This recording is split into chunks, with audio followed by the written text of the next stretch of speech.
Ellen White Reconsidered, a series of presentations for people who have questions about Ellen White's writings. Today, our subject will be Everybody Wants to Be Healthy. Caught me eating breakfast. Welcome. I'm Pastor Kevin Morgan, and today's subject is one I think that'll be of interest to a lot of people because everybody wants to be healthy. But what we want to talk about is why Ellen White made certain pronouncements and what benefit it is to us. This was triggered by a discussion that I have been having with one of our viewers online, and we're going to do a dialogue on this later, but I just thought I'd prepare this as a witness for others that you can enjoy on my channel. So why is it, if everybody wants to be healthy, that everybody isn't healthy? I would have to say it's first because everybody doesn't know how to be healthy, or if they do know, they're not willing to pay the price. Many years ago, my grandmother was diagnosed with cardiac insufficiency.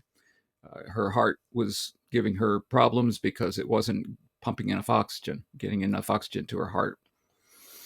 And she was put on some nitroglycerin pills to kind of expand those blood vessels a little bit to give her some relief. She started doing that, and I remember quite well because I was a small child, and she would say, "Kids, if you don't settle down in the back of the car, I'm going to take one of my nitroglycerin pills." And all I knew about nitroglycerin was that it blew things up. So I said, "No, Grandma, don't do that. We'll be quiet." So I remember it quite well.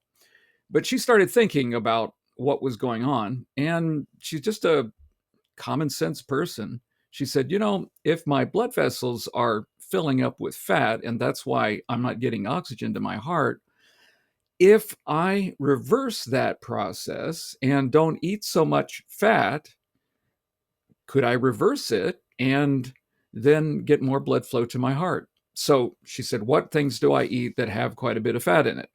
Now, Grandma she ate pretty sparsely, and I remember her eating navy beans and vegetables and but a little bit of meatloaf every so often. And I remember her fixing it and cutting it up for us, and we would eat that.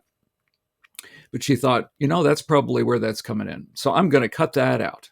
So she cut out the meatloaf and became a virtual vegetarian. I remember, she'd eat a little turkey on Thanksgiving, but other than that, she pretty much left it out. And she was not a great big person, but she carried a little bit more weight. And when she cut out the meat in her diet, she slimmed down. She also was smart enough to know that it wasn't just eating, but she went out and she went on a daily walk every day. She'd walk early in the morning. And I remember in her 80s that even as short as she was, about 5'2" in 5'2" in height, she could pretty much keep up with me as we walked around because she had kept up with it. So she was just being prudent, and she had cut out the fat, and that changed things around. Years later, I ended up going to a health institute, a place called Uchee Pines Institute in Seal, Alabama. And there I was learning about health and a lot of other things that we discovered. There was a place that highly valued Ellen White's writings, and they took her counsels seriously. And we saw people come there who were quite unhealthy. And in a matter of a couple of weeks, because that's how long it would take, you could see major reversals. So I learned some things about health and about diet. Diet can have sometimes an immediate result, but generally, diet has a cumulative result. In other words, what you do over a period of time, what is your usual course, and what is your intake? What things do you consume? One particular event that I remember, there was a Detroit executive, a young man, I'd say. It was older than I was at the time, but he was just in his 30s. He came to us as they dropped him off to the health conditioning center. He walked across the room and sat down, just entirely exhausted. So they put him on a good diet that cut out all of those animal fats, and they started him gradually walking with us daily. By the time his 2 weeks were over, he was the last day before he left, he had walked 2 miles without stopping. Now, he was in his 30s. He was young, so he could bounce back a little bit faster than maybe somebody in their 40s, 50s, 60s on up. But we saw major results very quickly. I learned while I was there that about 50% of deaths in the United States are from heart-related disease. 50%.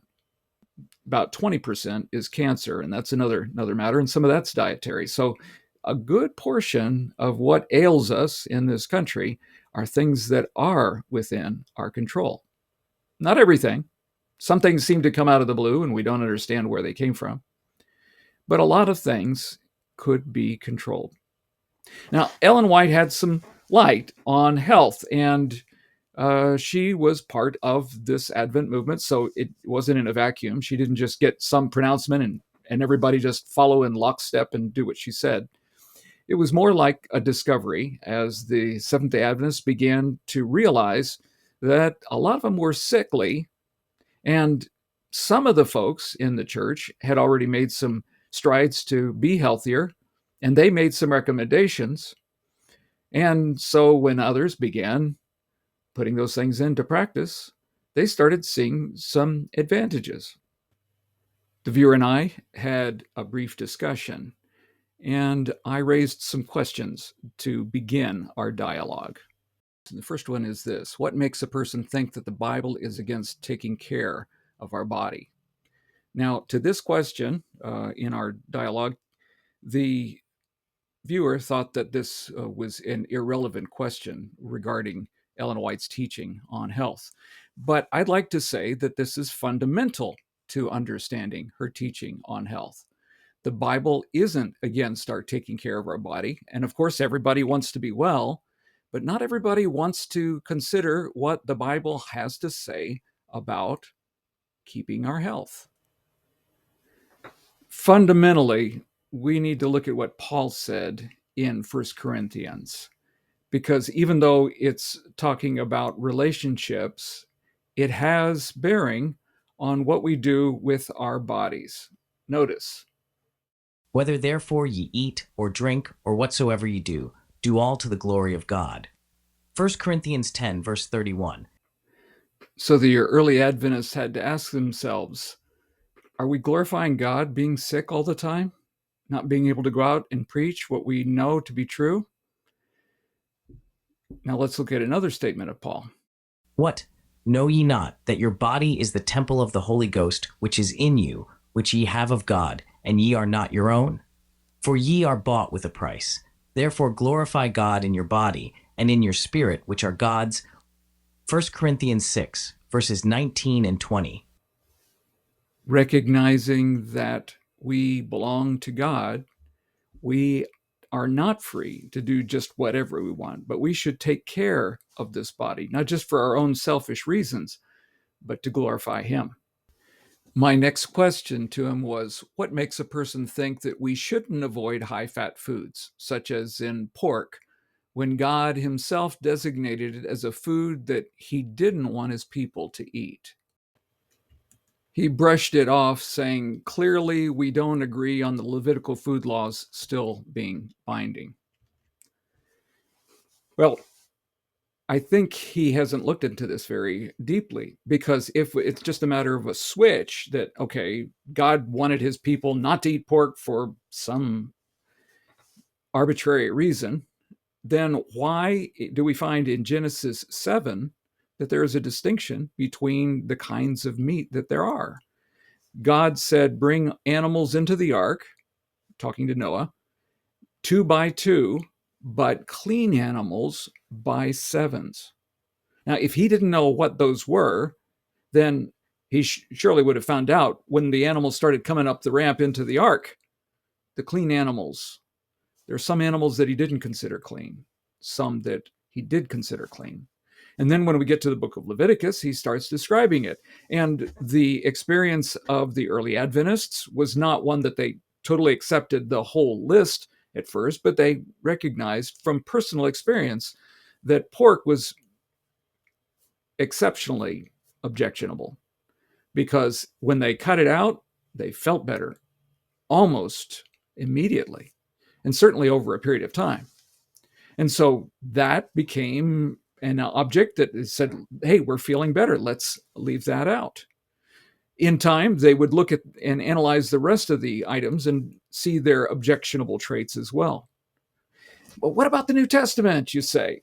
How about those verses that where Jesus said everything was clean? Actually, let's look at those verses. So let's go to Mark 7, where the passage is that is taken to understood by people that all foods are cleansed, all meats are cleansed by Jesus' command. Mark chapter 7 and verse 1. Then came together unto him the Pharisees and certain of the scribes which came from Jerusalem. And when they saw some of his disciples eat bread with defiled, that is to say, with unwashen hands, they found fault. For the Pharisees and all the Jews, except they wash their hands oft, eat not, holding the tradition of the elders. And when they come from the market, except they wash, they eat not, and many other things there be which they have received to hold, as the washing of cups and pots, brazen vessels, and tables. So what's the issue? They didn't wash their hands always before they ate. And the Pharisees were very scrupulous about washing their hands. Back to the passage. So what was Jesus' response? He answered and said unto them, well hath Isaiah prophesied of you hypocrites, as it is written, this people honoreth me with their lips, but their heart is far from me. Howbeit in vain do they worship me, teaching for doctrines the commandments of men. All right, we're going to go down a little ways here and see. He talks about, gives some examples of how they break the commandments, how they fulfill these traditions of men, but not the commandments of God. And he talks about how they don't honor their parents, so on. But then he teaches here about what does not defile a person. Now, I want to call attention to this key word, meats defile not the man. We'll look at that here in just a second. And when he had called all the people unto him, he said unto them, hearken unto me, every one of you, and understand there is nothing from without a man that entereth into him can defile him, but the things which come out of him, those are that defile the man. If any man have ears to hear, let him hear. And when he had entered into the house from the people, his disciples asked him concerning the parable. And he said unto them, are ye so without understanding also? Do you not perceive that whatsoever thing from without entereth into the man, it cannot defile him, because it entereth not into his heart, but into his belly, and goeth out into the draught, purging all meats. Okay, what is he saying? Okay, so he's saying what you consume goes into your belly, and then it goes out into the draught, which is bathroom time, and that is what purges all meats. What is the word for meat, by the way? Notice here in this phrase, purging all meats. What is meats? It's the Greek word broma, which simply means food. If we look at that in Greek, it's this phrase, katherizon panta ta bromata, cleansing all the food. So the food that's consumed is cleansed. It's food in and then refuse out. That's what he's saying.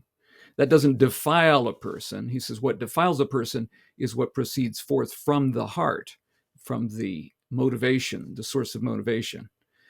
So the translations that say, therefore he declares all meats clean, it's not there. It's not there. And if that were his point, why was it that Peter, when he was on the roof, had a different take on things? Peter had a vision one day, and this is before the mission to the Gentiles began. He saw this great vessel or sheet coming down from heaven, and it had all manner of four-footed beasts, wild beasts, creeping things, fowls of the air. And a voice said to him, "Rise, Peter, kill and eat." And Peter's response was, "Not so, Lord, for I have never eaten anything that is common or unclean." And the voice spake to him again the second time, "What God has cleansed, call not thou common." And this was done 3 times, and the vessel was received up again into heaven. So, did Peter take away from the episode that was recorded in Mark, which, by the way, Mark is from Peter? Peter's the main source of what Mark wrote down. Did he take away from that he should begin eating all kinds of foods? No, because here, these are years later, in the book of Acts, he says he's never eaten anything common or unclean. So that wasn't the point he got from it. And in the vision, when he is told, "Arise, kill, and eat," does he arise, kill, and eat? No. But he's told 3 times this. And then immediately after that, there's a knock at the door, and some folks show up. While Peter thought on the vision, the Spirit said unto him, "Behold, 3 men seek thee. Arise, therefore, get thee down, and go with them, doubting nothing, for I have sent them." So he goes down and he meets Cornelius and the other men that are with him. So Peter himself tells us what he found to be the takeaway from that vision. "And as Peter was coming in, Cornelius met him and fell down at his feet and worshipped him. But Peter took him up, saying, 'Stand up, I myself am a man.' And as he talked with him, he went in and found many there that were come together. And he said unto them, 'Ye know how that it is unlawful thing for a man that is a Jew to keep company, or to come unto one of another nation. But God hath showed me that I should not call any man common or unclean.'" So Peter says, the message I got from the vision is that I should not treat men like we treat food as common or unclean. And he received these 3 Gentiles. It was a transformation in the ministry from just Jews to the Gentiles, and the message began to be proclaimed to them. Well, that's the beginning of an explanation of where we came from on this subject and why it is that we recognize that those things that God prohibited in the Old Testament have not changed. Jesus did not die to clean up a pig. He died to save humankind. Well, those are the beginnings. And we'll take another episode to go into specific statements that she made as they began to recognize that it was not just pork that was causing ill health, but there were other things. And we'll look at those statements, the ones that were brought up by the viewer of the video, in our next episode. We'll get right to that. Take care. God bless.